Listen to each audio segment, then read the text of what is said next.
여러분들은 회개라는 말을 할 때 이 회개 개자의 여이와 이 아이를 이제 헷갈려 사용한 적이 있습니까? 저는 과거에 가끔 헷갈려서 마음 내키는 대로 이제 또 적혀지는 대로 사용하기도 했습니다. 그러다 보니 과거에 회개를 담당하는 집사님께도 잘못 사용해서 죄를 계속 고백하세요 라고 말했었던 적이 있습니다. 물론 지금은 잘 구분하여 사용합니다. 그래서 저는 이 두 단어의 뜻을 명확히 구분하기 위해서 두 단어의 사전적 의미를 검색해서 찾아보았습니다. 저는 남들보다 조금 창의력이, 이제 좋게 말하면 창의력이 있다라고 하고, 좀 다른 말로 하면 엉뚱하다라고 말할 수 있는데요.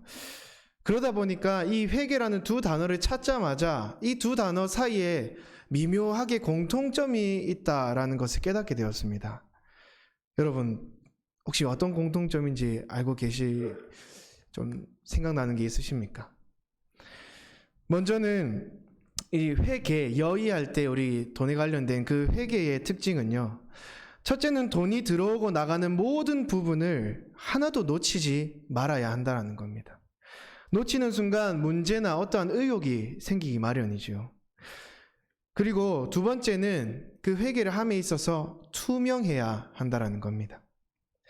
돈이 어디에 쓰였고 무엇을 했고 이러한 것들을 낱낱이 다 보고해야 합니다. 여러분, 죄와 관련된 이 회개, 아이의 그 회개의 특징도 비슷합니다. 첫째로 돈이 들어오고 나가는 모든 부분을 하나도 놓치지 말아야 하듯이 우리가 짓는 모든 죄를 우리는 단 하나도 놓치지 말아야 합니다. 늘 죄에 대한 이 긴장감과 경각심을 가지고 살아야 한다는 것이죠. 둘째로는 똑같이 투명성을 가져야 합니다. 늘 우리가 죄를 숨겨서는 안 됩니다. 하나님 앞에 우리 죄를 낱낱이 하나하나 다 고해야 한다는 것입니다. 그렇게 회개해야 한다는 것이겠죠. 사랑하는 성도 여러분, 그런데 우리가 회개를 생각할 때 때로는 그 회개가 막 두렵고 무섭게 느껴질 때도 있습니다. 지은 죄가 셀 수 없이 많고 내가 은연중에 또 지은 죄가 있지 않을까? 그리고 내가 지금 지은 죄는 너무나도 오래되었고 심각한 죄라서 주님 앞에 나아가기조차 너무나도 두렵고 고백하기조차 두려운 그런 상황에 놓여 있었던 적도 있을 것입니다. 그러나 충분히 그럴 수 있습니다. 하지만 오늘 말씀을 통해 이것 하나만은 마음속에 깊이 새기시고 돌아가시면 좋겠습니다. 무엇이냐면은 회개는 바로 축복이라는 것입니다. 왜 회개가 축복입니까? 회개하면은 속이 한결 후련해지니까, 아니면은 내 죄가 이제는 고했으니까 내 죄가 이제 없어지니까 뭔가 이게 축복인가? 다른 다양한 이유들이 생각납니다. 그러나 원초적인 것부터 생각하면은 회개가 왜 축복인지 알 수 있습니다. 우선 믿음이 없는 자는 여러분 회개할 수 있습니까? 믿음이 없고 그리스도를 주로 고백하지 않는 자는 회개의 기회조차, 회개할 수조차 없습니다. 회개는 그리스도인들만이 가지는 특권입니다. 예수님을 나의 구주로 믿지 않는 자들은 회개를 애초부터 할 수 없습니다. 왜냐하면은 애초에 용서해 줄 수 있는 대상이 없기 때문입니다. 자기 속 후련해지자고 허공에 외치거나 남에게 내 죄를 고한다 한들 그 죄가 용서될까요? 다 헛수고입니다. 그러나 하나님께 택함받은 그리스도인들이라면 얘기가 달라집니다. 그리스도인은 하나님께서 친히 불러주셔서 하나님의 자녀가 된 거룩한 백성들입니다. 그렇기 때문에 감히 우리는 죄를 사하실 수 있는 유일한 존재이신 하나님께 나아갈 수 있으며 우리 죄를 아뢰며 고백할 수 있습니다. 그리하여 죄 사함의 은혜를 우리는 받아 누릴 수 있는 축복을 우리는 얻게 되었지요. 이렇듯 우리는 회개를 할 수 있음에 감사하며 이것이 축복이라는 사실을 깨달아야 합니다. 본문에도 회개가 축복이라는 것을 강조하고 있습니다. 다 같이 오늘 본문 1절과 2절을 함께 읽도록 하겠습니다. 시작. 허물의 사함을 받고 자신의 죄가 가려진 자는 복이 있도다. 마음에 간사함이 없고 여호와께 정죄를 당하지 아니하는 자는 복이 있도다. 아멘. 1절과 2절 이 두 구절에는 반복되는 문장을 발견할 수 있습니다. 바로 복이 있도다 라는 단어인데요. 이 문장은 다르게 해석하면은 이 얼마나 행복한가 라고도 해석할 수 있습니다. 시편 기자는 무엇이 이토록 행복하다, 복이 있도다 라고 말을 합니까? 시편 기자는 바로 죄 용서받는 일로 말미암아 행복하다, 복되다 라고 말하고 있습니다. 1절과 2절을 자세히 보시면 특정 단어들이 나옵니다. 허물, 죄, 정죄, 간사함. 여러분, 이런 특정 죄의 목록들이요, 단순히 그 죄에 대한 것만 논하는 것이 아니라 모든 죄를 통틀어서 말하기 위해서 이 단어들을 넣었습니다. 특정 죄들만 지칭하는 게 아니라 우리 모든 죄악들을 총칭해서 말하고 있는데요. 그리하여서 허물을 사함 받음, 그리고 죄를 가리움 받았음, 그리고 여호와께 정죄를 당하지 않음, 마음에 간사함이 없음이라는 문장을 통해서 시편 기자는 모든 죄악을 사하신 하나님의 한량없는 용서를 강조하고 있습니다. 그리하여 한량없으신 하나님의 용서를 받은 이 의인들, 그리스도인들은 복되다, 행복한 자로다 라고 말하고 있습니다. 그런데 여러분, 우리의 죄를 사하신 하나님의 용서에 대해서 정말 우리들은 그 용서함의 행복을 누리고 있습니까? 그 은혜를 누리고 있습니까? 돌아보면은 죄를 짓기 바쁘고 내가 하는 모든 행동들이 죄악된 행동들인 것 같습니다. 그렇게 회개를 생각하면은 날마다 슬픔에 젖어 살아갑니다. 그런데요, 이게 참 복되다라고 합니다. 죄를 용서받은 자들은 참 복되다라고 말합니다.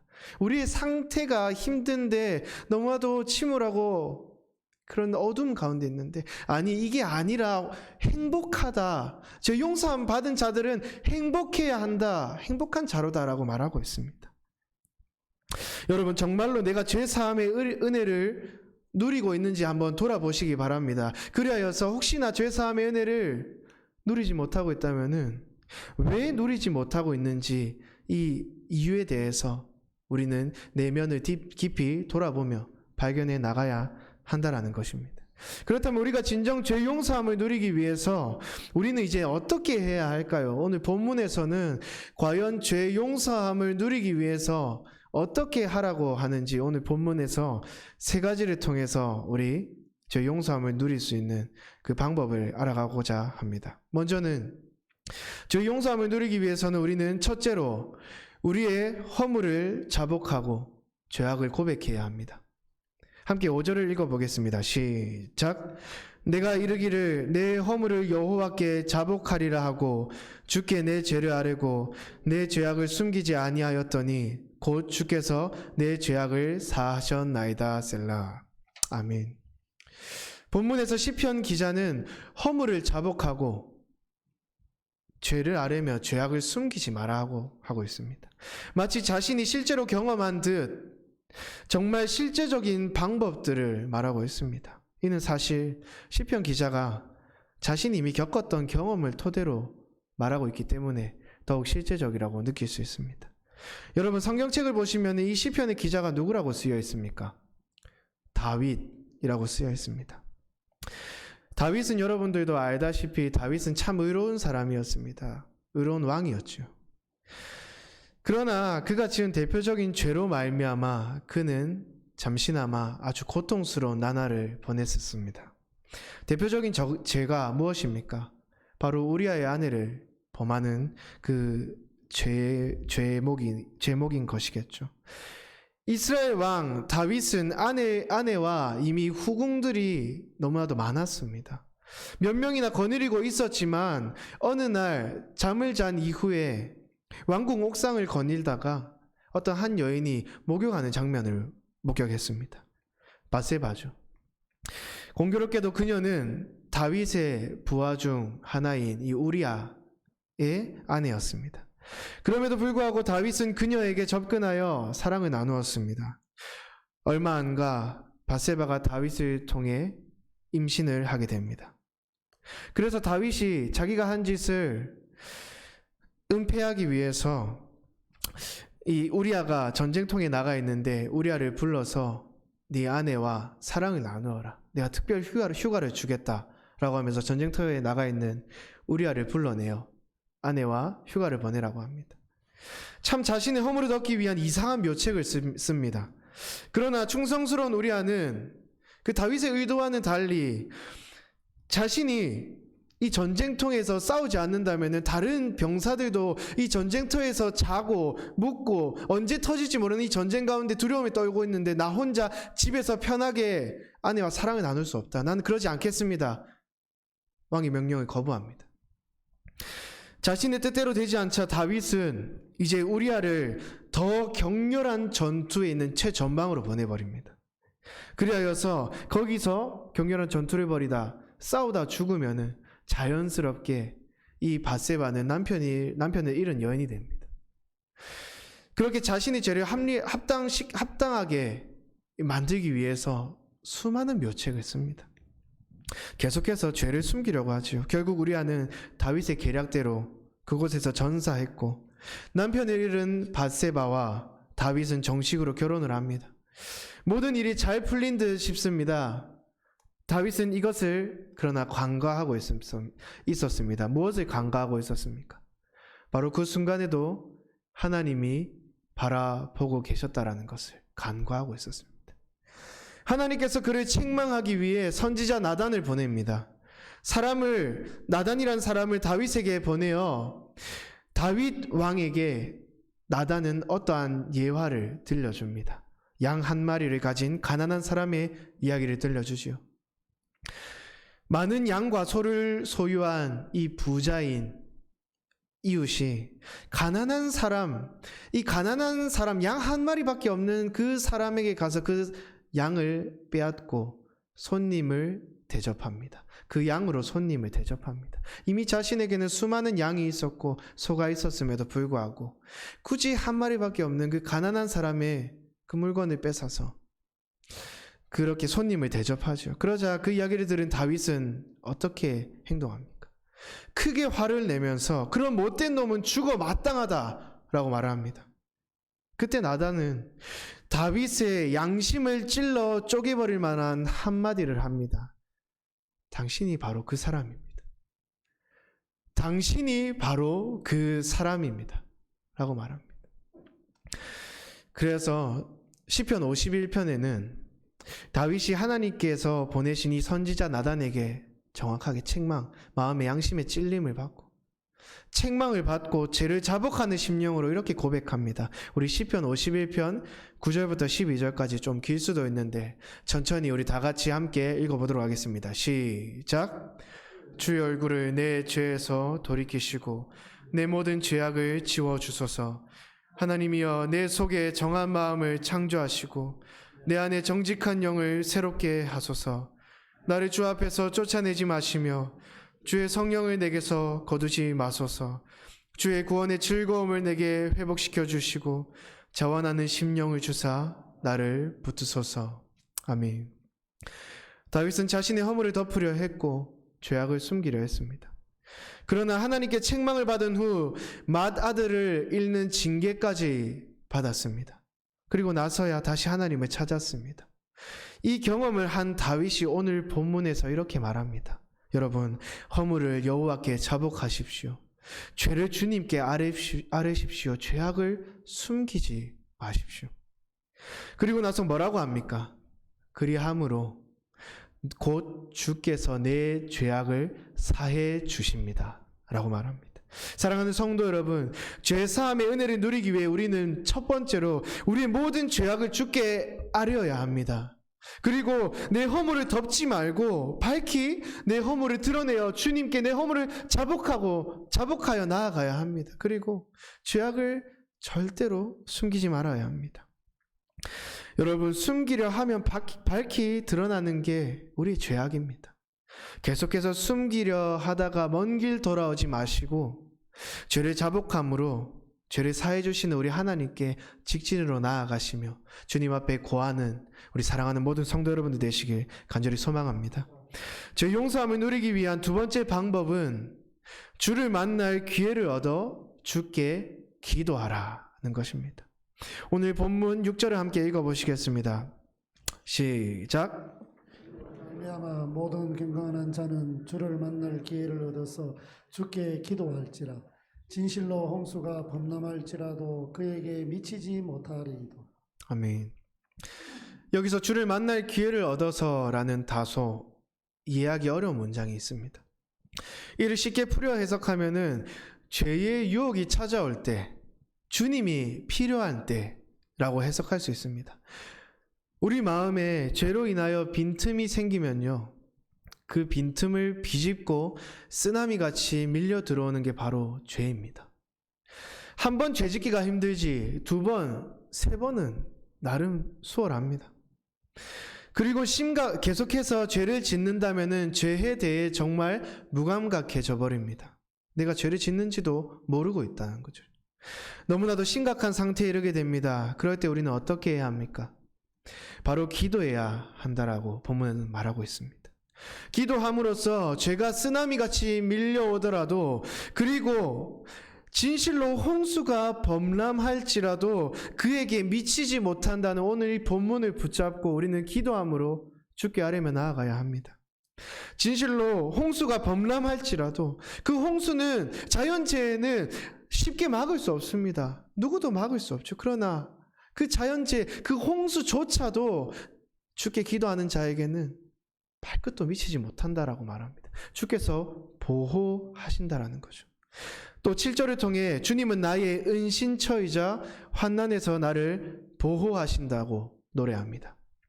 사랑하는 성도 여러분, 우리가 살아가면서 어떤 때에 가장 죄의 유혹이 많이 찾아옵니까? 우리가 또 주를 만날 기회, 주님이 필요한 때가 언제입니까? 우리가 자주 넘어지는 죄에 마주했을 때가 그렇지 않습니까? 또한 아무도 없는 은밀한 곳, 그곳에서 죄악된 나의 모습이 드러나진 않습니까? 예를 들어 대학생들은 학교에서 시험을 칠 때 컨닝을 하는 친구들을 어렵지 않게 발견할 수 있습니다. 그래서 그 상황 속에서 다들 하니까 괜찮겠지 하는 유혹이 또한 찾아올 때도 있습니다. 그래서 그 상황 속에서 서슴지 않게, 양심의 가책은 조금 있으나 다른 친구들 하니까 죄에 넘어가기도 합니다. 그리고 직장인들은 또 어떻습니까? 승진을 위해서 직장 상사들과 술 한잔 정도는 괜찮겠지 등 우리에게 다양한 상황 속에서 이런 수많은 유혹들이 찾아옵니다. 그럴 때 우리는 어떻게 해야 합니까? 본문에서 말하듯이 기도해야 한다는 겁니다. 정말로 우리가 죄 용서함을 누리기 위해서는 기도로 하나님의 도우심을 구하며 죄의 유혹을 떨쳐내어 버려야 한다는 겁니다. 죄 사함의 은혜를 깊이 경험했다면, 그리하여서 계속해서 그 은혜를 누리기 원한다면 우리는 더욱더 주님께 기도로 나아가야 합니다. 사랑하는 성도 여러분, 주님은 나의 피난처가 되어주십니다. 주님은 우리가 피할 은신처가 되어주십니다. 그 은신처는요, 가장 안전한 곳이자 하나님이 친히 지켜 보호해 주시는 곳입니다. 사랑하는 성도 여러분, 죄 유혹에 우리가 처해졌을 때 바라기는 기도로 주님께 피하며 죄의 도우심을 구하는 사랑하는 모든 성도 여러분이 되시기 진심으로 소망합니다. 마지막으로 죄 용서함을 누리기 위해 우리는 세 번째 방법으로는 무지한 말이나 노새같이 되지 말아야 한다는 겁니다. 9절을 다 함께 읽겠습니다. 시작.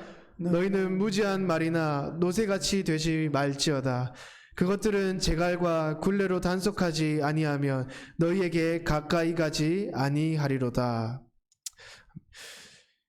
9절에는요, 말과 노새를 비유적으로 등장시켜 지속적으로 죄 용서함을 누리도록 권면합니다.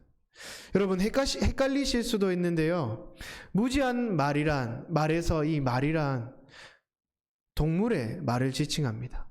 그래서 이 말과 노새는 동물의 특징을 보여주는 데 사용했죠. 무지한이라는 수식어를 붙여서 주인의 뜻에 대하여 제대로 알지 못하고 점점 무감각해져 가는 상태를 말합니다. 그래서 제갈과 굴레 같은 것으로 강압적으로 통제하지 않으면 움직이지 않는 상태를 말하고 있지요. 무지한 말과 노새처럼 고집스럽게 입을 다물고 하나님께 자신의 죄를 고백하지 않는 태도를 말합니다. 마치 오늘 이렇게 회개함의 중요성을 깨닫고 설교를 듣고 그렇게 설교를 많이 듣는다고 해도 마치 옷에 묻은 먼지를 털어내듯이 교회 밖을 나서면 들은 말씀을 훌훌 털어버리는 것을 말합니다. 회개하라는 메시지를 듣고 마음으로 깨달으면은 내 죄가 무엇인지, 내 허물이 무엇인지 먼저 내 내면을 깊이 들여다봐야 되는 게 바로 말씀을 들은 자로서의 올바른 태도라는 것이겠죠. 은밀한 중에 지은 죄가 없는지, 내가 고집을 부리며 회개하지 않는 나의 모습이 있지 않은지 돌아보아야 한다라는 것입니다. 이것이 회개하라는 메시지를 들은 사람들의 마땅한 반응이라는 것이겠죠. 이렇지 않으면 우리는 무지한 말과 노새와 같다라는 것입니다. 그리고 내 고집을 이제는 꺾고 자복하는 심령으로 주님 앞에 나아가라고 말을 합니다. 주께로 나아갈 때 비로소 우리는 참 평안을 얻습니다. 다음 절인 10절이 이를 증명합니다. 이 10절에는요, 죄를 고하지 않고 고집만 부리는 이들을 악인이라고 묘사합니다. 이 악인들에게는 끊임없이 많은 슬픔이 함께할 것이라 말합니다. 죄악을 숨겨봤자 잠깐의 안도감이 있을 뿐 결국에는 슬픔으로 지배당한다라는 것입니다. 그러나 여호와를 신뢰하는 자, 죄 용서함을 누리길 원하는 자에게는 하나님의 그 인자하심이 두른다라고 말합니다. 하나님의 인자하심은요, 하나님의 은혜와 복과 사랑을 말합니다. 하나님의 은혜와 복과 사랑이 여호와를 신뢰하는 자에게 넘치게 된다라는 말입니다. 사랑하는 성도 여러분, 무지한 말이나 노새같이 고집을 부리며 주인의 뜻을 헤아리지 못하는 무감각에서 헤쳐나오시기 바랍니다. 내 고집, 내 아집을 꺾고 자복하는 심령으로 주께 나아가시기 바랍니다. 오직 주님을 신뢰함으로 하나님이 약속하신 이 은혜와 복을 누리며 살아가시는 사랑하는 모든 성도 여러분 되시길 간절히 소망합니다. 말씀을 정리하고자 합니다. 오늘 우리는 죄 용서함의 은혜를 누리는 이 세 가지 방법에 대해서 함께 나누었습니다. 첫째로 하나님께 우리의 허물을 자복하고 죄를 아뢰며 죄악을 고백해야 합니다. 둘째로 주를 만날 기회를 얻었을 때 주께 기도로 나아가야 합니다. 그리고 마지막으로 무지한 말이나 노새같이 되지 말고 오직 주님을 신뢰하며 나아가야 합니다. 이렇게 할 때 비로소 우리가 죄 용서함의 은혜를 매일 누리며 그 기쁨의 감격에 젖어서 이 얼마나 행복한가 라는 고백이 우리들의 입술에서 터져 나올 것입니다. 그리고 우리는 마침내 이렇게 고백할 것입니다. 본문의 11절입니다. 함께 읽음으로써 오늘 말씀을 마치도록 하겠습니다. 11절입니다. 시작. 너희 의인들아 여호와를 기뻐하며 즐거워할지어다. 마음이 정직한 너희들아 다 즐거이 외칠지어다. 아멘.